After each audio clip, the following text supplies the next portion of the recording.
I don't do anything illegal. I do by the book. By the book. By the Brett, book. I believe you.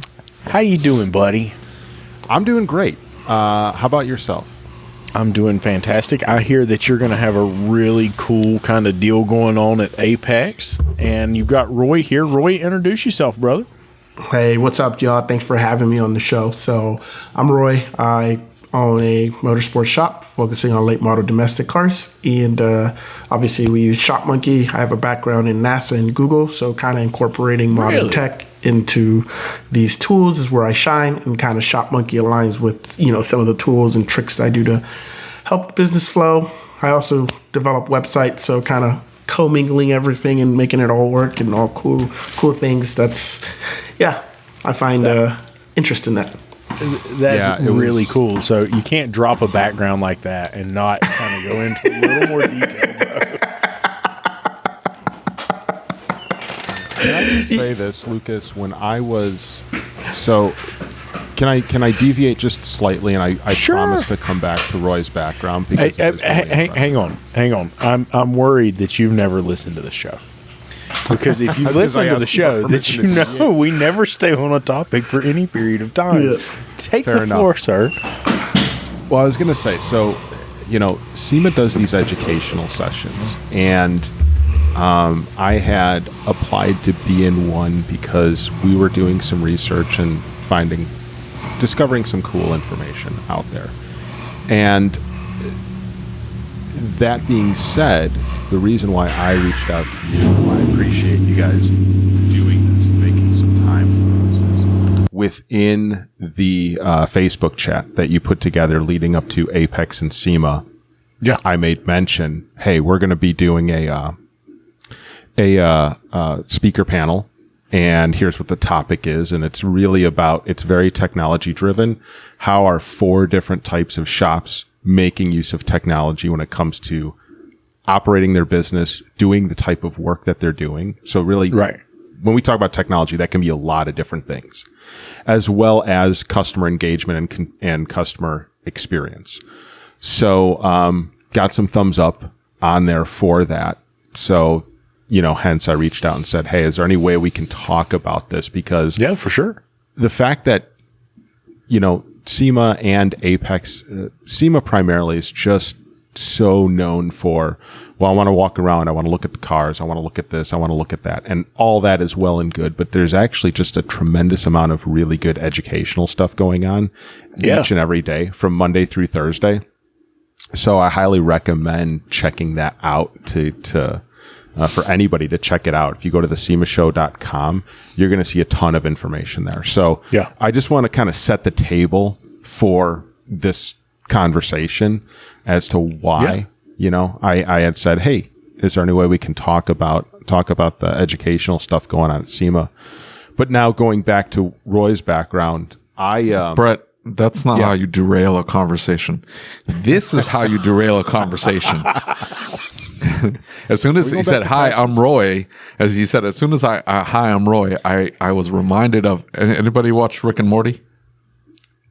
Yes. Yeah, he knows what I'm talking about. Roy, a life well lived, right? They go to this like video game arcade thing out in space, and they put this thing on, and the game is you living this life of a guy named Roy. You're born and you're a little kid, you grow up. At one point, one of the characters takes Roy off the grid, and everybody starts circling around. They're like, oh my, they're taking Roy off the grid. He doesn't have a social security. Say he knows. Yeah. So that's a great episode, by the way. It's funny. Is Roy Wragth here today?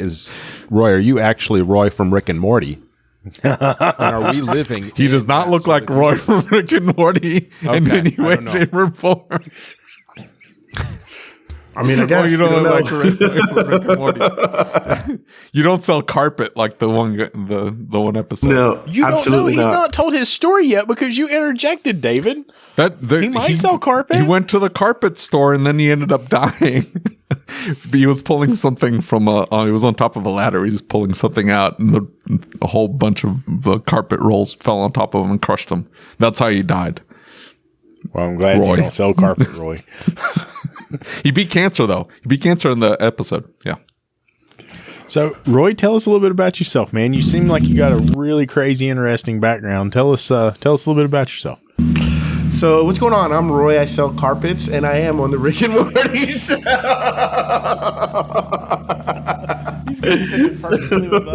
No. Let's. So yeah, I'm Roy. I joined the military straight out of high school. I did 11 years active duty Navy as a helicopter technician. Always working with my hands, building stuff, toying with cars on my spare time. When I got out, I decided to pursue, hey, let's try this corporate thing. I got a contractor role at NASA working on heat shields, and I got to work with a lot of different teams. So, engineers, aerospace engineers, and just kind of cross-functional collaborations, learned CAD and stuff. So, again, using my hands, learning, building things, understanding, hey, the engineering side plus our side. And then finally, I went into corporate. I was Waymo, which is Google self-driving car. I was a program manager there. I led the evening shift for the vehicle technicians and integrations. And basically what they did is integrated the self-driving software onto our base vehicles and responsible for, hey, looking at the data when they're driving. What is the car doing? How is it predicting the behavior based on traffic? So a lot more that goes into that. But yeah, I managed that evening team. And in there is kind of where I learned, I've worked with Meta. I've worked with, the VetNet there. So we had different cross-functional programs where I adopted all these skills. And I was like, oh, this is cool. I can apply it here. Or, hey, it's interesting. I learned how to do that. I took this course on my spare time. I put it in an application on one of my 20% projects. And then, here I am. So what? Hold on. What's a 20% project? What's that? I was actually just going to ask that, David. That's what I want to hear more about. Oh, also one other thing: Howie Mandel sold carpet early in his career, just so you guys are aware. So a 20% project is basically you work your primary role for 80% and you have 20% to work on something different. So like Monday through Thursday, you would work on your normal job. And then Friday, you would take that day to like go hang out with another team or go to another campus and just shadow and work on a project. And it just kind of makes you diverse because when you're coming up from promo, they look for that, right? Like, can you do your job? What are you doing outside of the box that's helping the company grow and scale or whatever the case may be? So yeah, as long as you were able to do that. And mine was with the veterans group, the veterans network, because obviously I'm a veteran. And yeah, so. That's pretty cool. So let me ask you this then. What possessed you to want to start a shop? I mean, like, it seems like you were finding success. It seems like things were going really well. Have you lost your mind? He wanted to derail that too. Yeah, just like in the looking show. up for me. Yeah. No, to be honest, and up until a while, I just didn't really know how to answer this, but I wasn't being used to my full potential, if that makes sense. Like I felt like when I was in the military, I have 3 combat tours. I lost a lot of friends, so I hold a lot of guilt into, even though regardless if it's my fault or not, I hold a lot of guilt. So my passion is to try to help others, regardless of what that looks like. So I always have a drive to like learn and be better and be better and be better. So I have more skills that I'm able to help other people.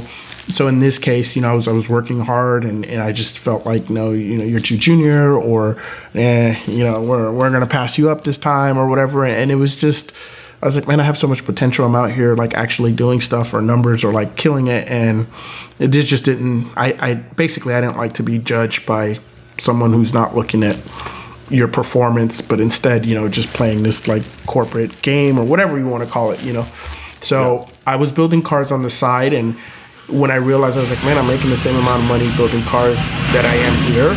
Why not do this full time? And that's what led me to entrepreneurship. Very cool. And so, Brett, how did you find him for your upcoming presentation? Yeah, great question. So Roy was probably the first person that came to mind because his career as it is today kind of has 2 paths. He's a bit of a web developer and he's got his shop.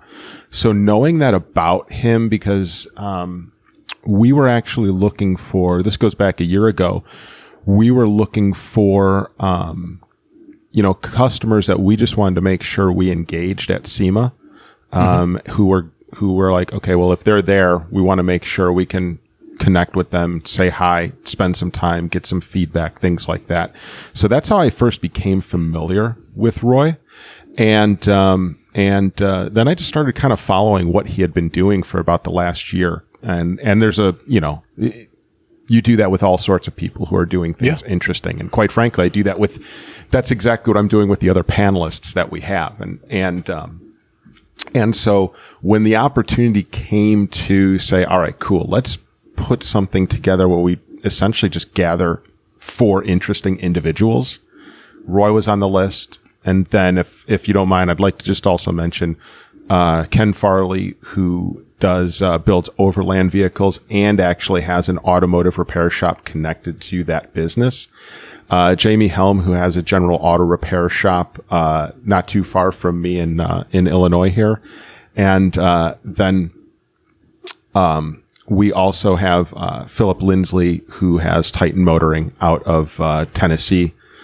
He's right outside of Nashville, and he does a lot of truck accessories and customization and stuff like that. So we've got, a couple different segments that we wanted to make sure we were touching upon. And if you break it down, thinking about the way that SEMA is laid out, you've got Central Hall, which is primarily performance. You've got West Hall, which is truck, off-road, and overlanding, stuff like that. You have repair shops, guys from repair shops that are walking the halls and walking the aisles, like they're there representing. So I want to make sure we're touching upon kind of all of that. And again, just knowing what these people are doing, when I was putting together their introduction slides, I started really questioning some of my own career decisions and like looking at what they've done and accomplished. And it's like, geez, okay, well, this makes me kind of think twice about. Hey, don't feel bad about how don't I'm feel progressing bad. Personally. Whoops. We've interviewed people. And then when we get done, David looks at me and he's like, should I feel bad about myself? I kind of feel bad about myself now. Exactly. No, I never feel bad. That's not true. That was a bold-faced lie right there. I never feel bad. I see what these people have to do what they're doing. Like, no. Like, that guy had to go to war.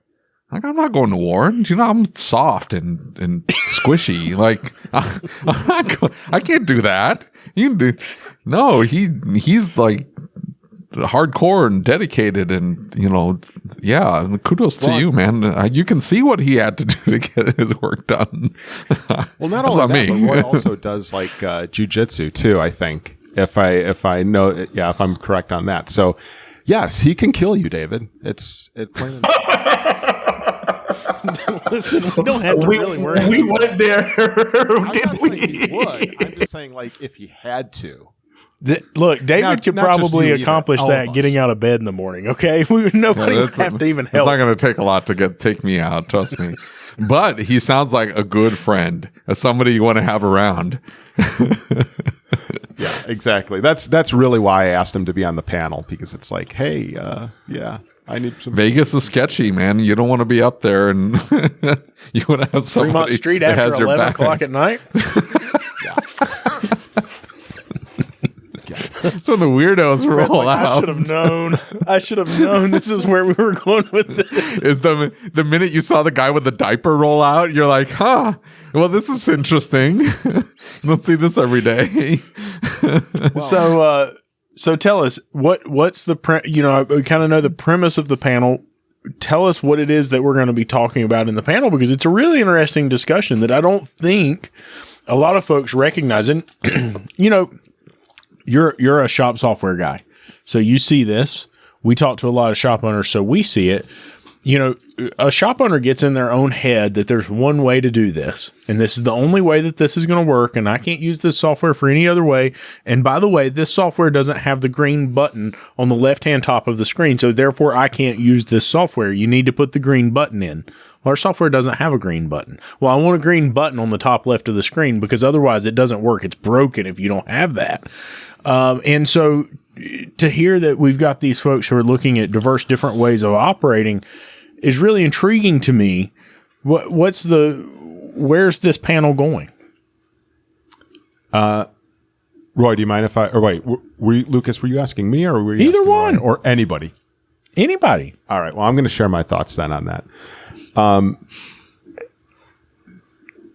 Conversationally, we have it broken down into just 4 primary components: customer experience, setting customer expectations, shop organization, and efficiencies.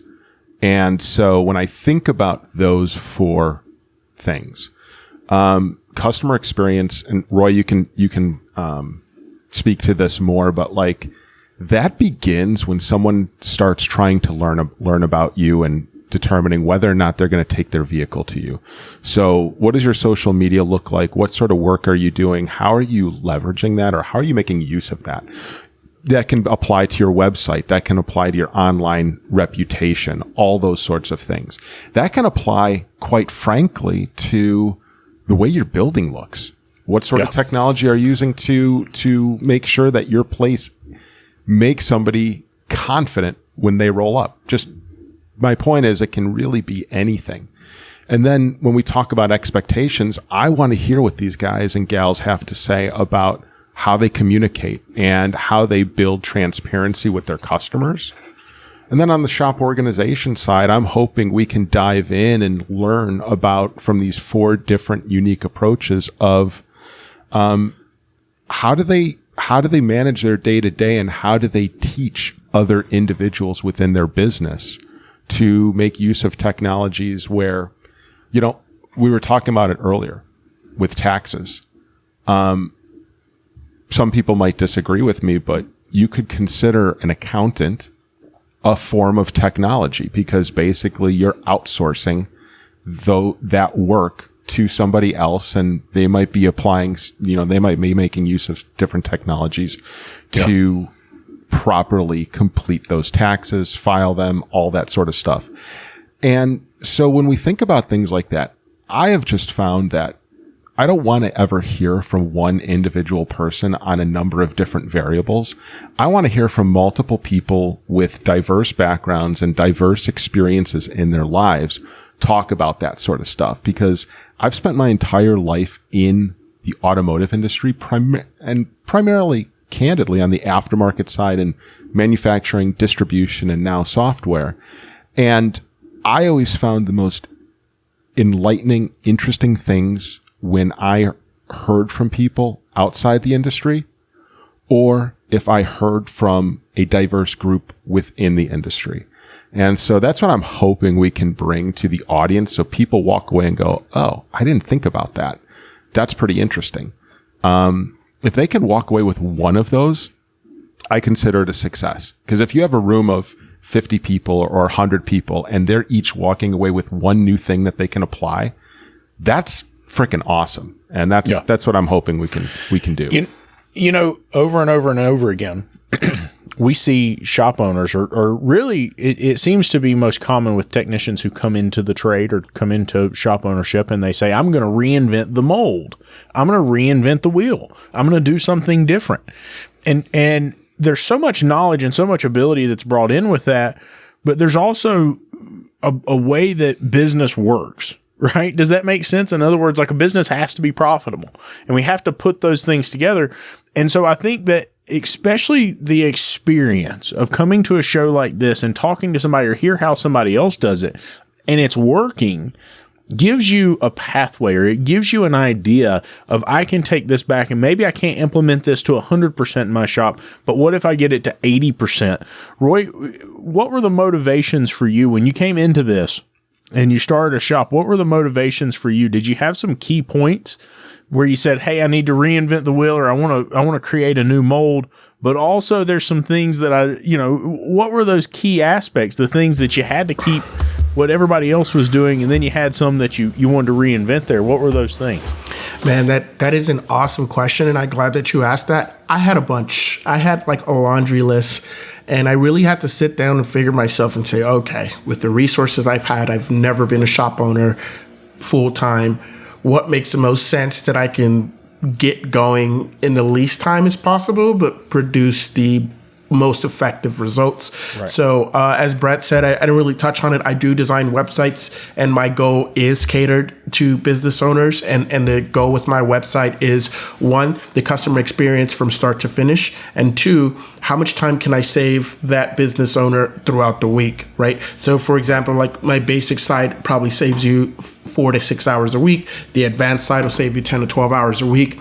And most of the automations in there are start to finish. So for me, one of the challenges that I had, that I was like, okay, maybe I'm not going to reinvent the wheel, but I'm going to do it this way because, one, I have control. I know how to make the site. I know how to set up the automations.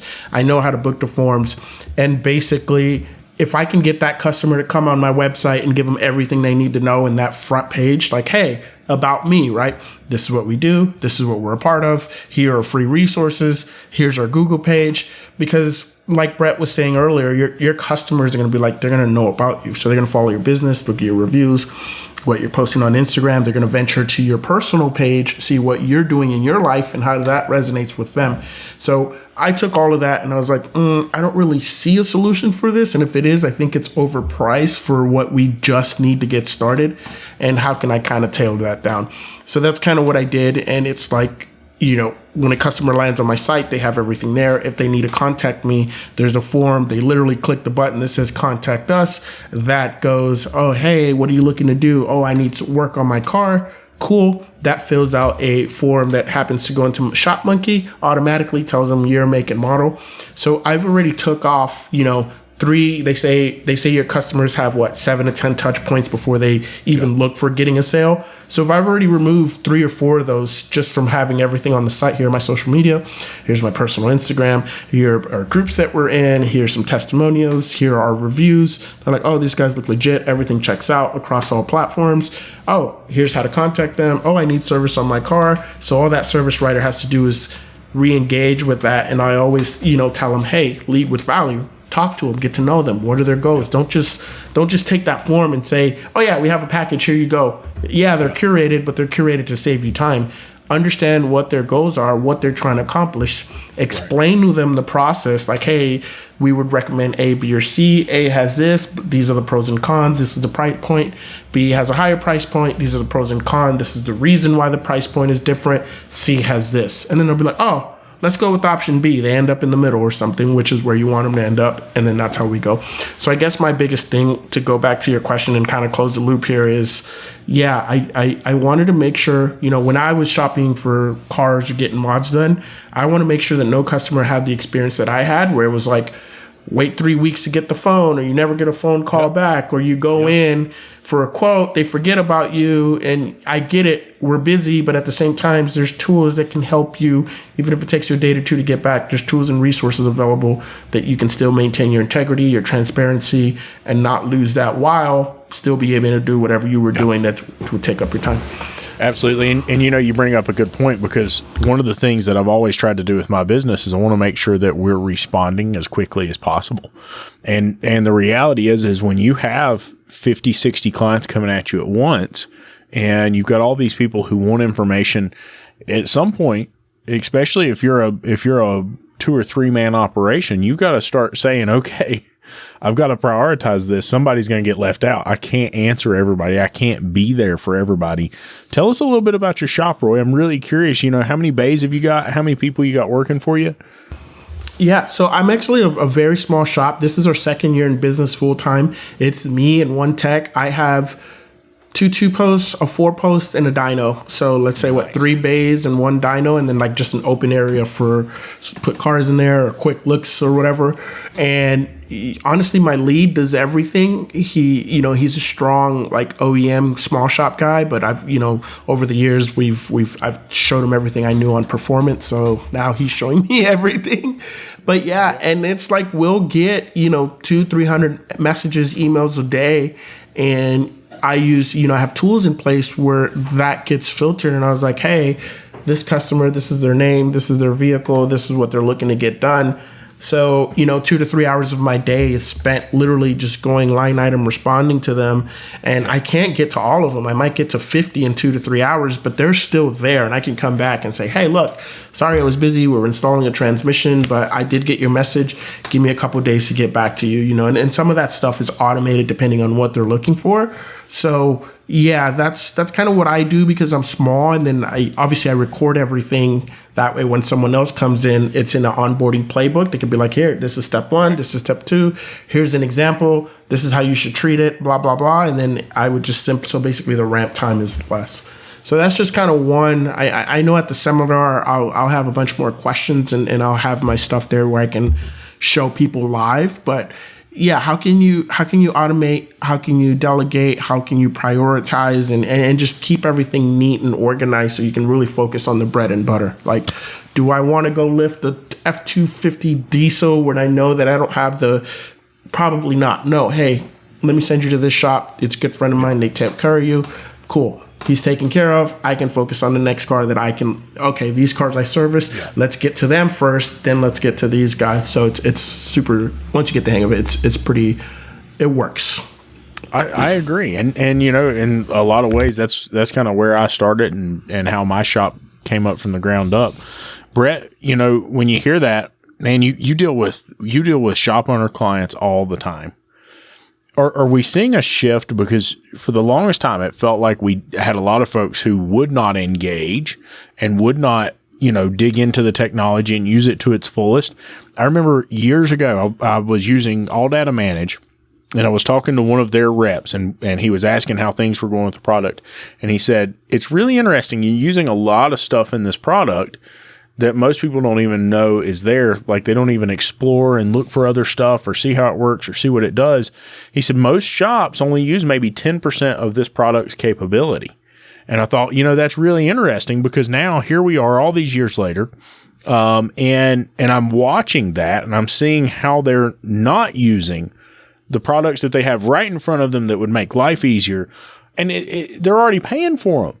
Right? Are you still seeing that? Do you think that's a problem that we face with some of these shops, or is it getting better? It will always be a problem, because I think it's a human thing.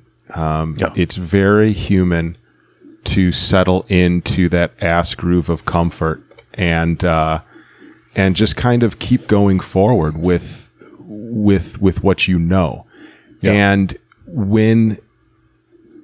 And I'm going to speak for myself here, because by nature, I'm a lazy person, and I constantly have to work hard to try new things and push myself out of that comfort zone or out of my lane. And it is, a lot of things happen. You either feel like you're missing the boat when you discover something new, and that can be exciting, or it can be slightly depressing. And you have to think about that, because everybody's a little bit different. And so where I'm going with this is, I think it's so important to then present material, content, inspiration, all that stuff in a variety of different ways, because people will respond in different ways to that sort of stuff. And so that's why I do think that panel discussions are important. I think the posts, Lucas, that you put up every, what's your weekly win? Tell me about it. Stuff like that. Yeah. And people might not want to raise their hand necessarily right away, but after seeing that for a while and seeing other people kind of clear the path for them, then they might be more comfortable raising their hand or asking a question and starting down that journey where they move away from 10% of what they're comfortable in doing and making use of, other tools, equipment, approaches to management or approaches to, their overall organization or efficiency and stuff like that. So, going back to your initial question, it is a problem. It will always be a problem, and it's up to, I would say it's up to the companies to really get people engaging in the product offering, because it's a two-way street. They're going to be able to help their users, but that feedback is also going to help them continue product development. So I think that's really important. But I also think it's another reason why I'm a believer in these sorts of events, whether it's training that occurs at ASTE or Vision or SEMA or Apex. And it's also why people need to be going to that stuff and checking it out. It's absolutely. It's critical. And I would say, if you have the time, if you can pick 4 things to go see and do 2 or 3 that are going to work for you and that you're looking for, and then find something that's totally random and expose yourself to it. Absolutely. And be like, and worst case scenario, you get to sit down for an hour at a trade show. Okay, big deal. But you might be able to walk away from something that, were not looking for, with a completely new perspective and a bunch of ideas that you can then take back. And again, like I said before, if you can walk away from an educational seminar, panel, discussion, whatever it is, with one new thing that you can try out, that is awesome. That's one of the ways to get things changing and moving in the right direction, whether you're a big company or a small shop or a one-person, show. For sure. And, I'm going to tell you something. I see a large majority of people that they never come to a trade show or they never come to a training, and it turns into a pain point that forces them to go. I don't have enough money. I don't have any techs. There's this thing happening in my life and it sucks. And so what do? They get out and they start getting into the Facebook groups, or they search this problem, and then they find out about ASTE or Apex, or, we're going to tools this week, whatever it may be. They find out about this training, and then they go and they realize that there was this huge pile of unconscious incompetence, right? Like they just didn't realize they didn't know that. And so now they get hungry. And so it is, because the knowledge is there, the knowledge is attainable, but you have to reach out for the knowledge. If you just go at it and say, look, it'll be what it'll be, and life sucks, and life's terrible, and the shop sucks, and I hate being here. Sorry, David. And sooner or later, right? Like if you just keep living in that life, it's just going to get worse. And so eventually they kind of hit this rock bottom, and then they realize and they get hungry for the knowledge. And that's one of the reasons we're always trying to tell people, like, hey, you need to be at a training event. You need to be at one of these trade shows. You need to be where the knowledge is so you can begin to pull from it, and don't wait until you hit rock bottom. Now, look, they've been telling addicts that for years, and it makes no difference. And I'm telling you, shop owners are pretty close on the spectrum as crackheads, because we must be if we're doing this for a living, right? Like, at some point you got to say, well, I guess we're all going to hit rock bottom before we go out and look for that information. But man, it's out there. There's no reason to suffer. There's no reason to struggle for it. No, there isn't. And there's one other thing that I think is worth adding on to this, and that is from a networking perspective. It's a word that gets thrown around a lot, and over time, my view of that has really changed. And I now, looking back and just applying what I've learned over the last 3 years of my career, there are two things that I do, and number one, it's redefining what your win is. Yeah. Okay. It doesn't necessarily have to be coming back with new business. All right.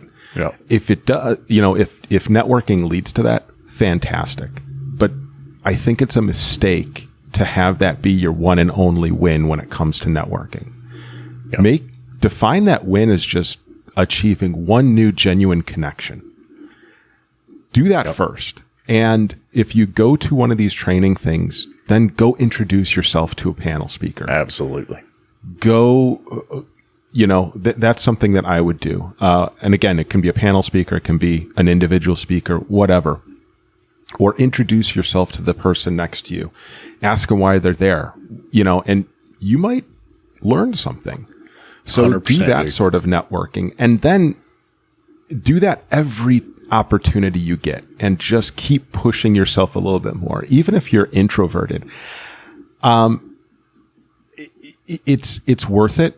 And you're going, as soon as you get done with that show and you're on the plane or you're in the car and you're driving back, that's going to be one of the highlights that you have. I guarantee it, because it's you're always going to feel good, and quite frankly, you're going to get something out of it, even if it's just something small. But it's going to be meaningful, and it's going to be applicable in one way or another, short term or long term.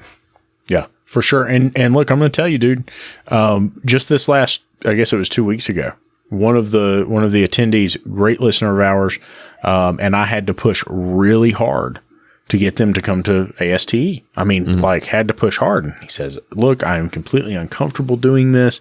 I don't like being in crowds. I don't like being around these people. And I kept pushing. I said, dude, you just have to, right through the middle of the fire, right? Like, that's how you make these things better. That's how you eventually get over some of this stuff and begin to work on some of it.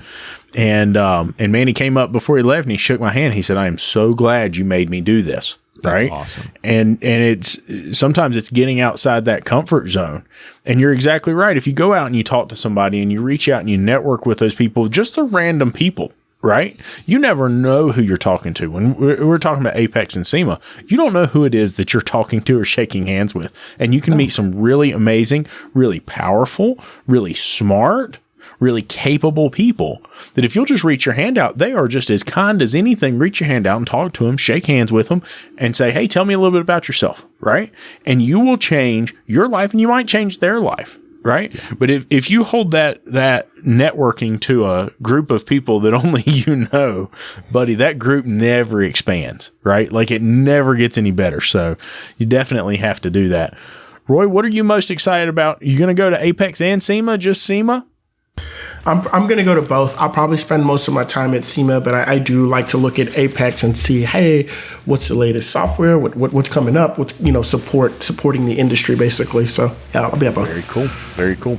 Well, we'll be where we're always at recording, unless we're eating. That's the problem with Las Vegas. David likes to eat. And so we end up in like every There's restaurant. So many down. good spots, though. There are. And he's like, hey, listen, by the way, I know we're not in our recording booth. We're eating. We just need to put a sign up, gone to eat on the booth, But hey, where is your recording booth going to be? So like when you go up the escalators.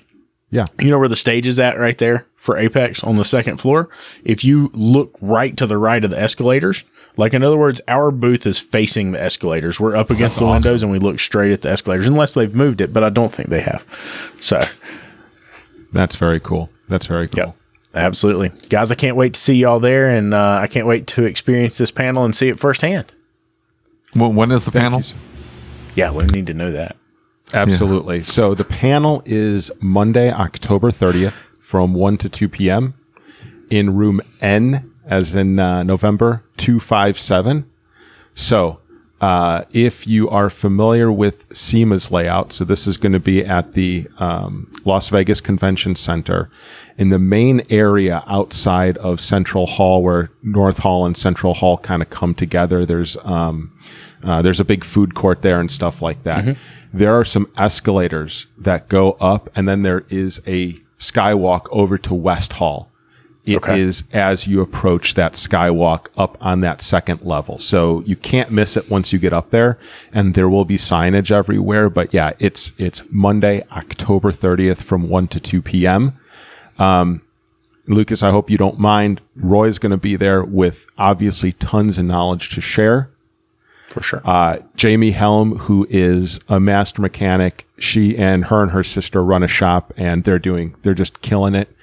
Philip Lindsley from Titan Motoring, he's got a really great perspective. And of course, Ken Farley, who's done a ton of SEMA builds, and is really getting big in the overlanding scene.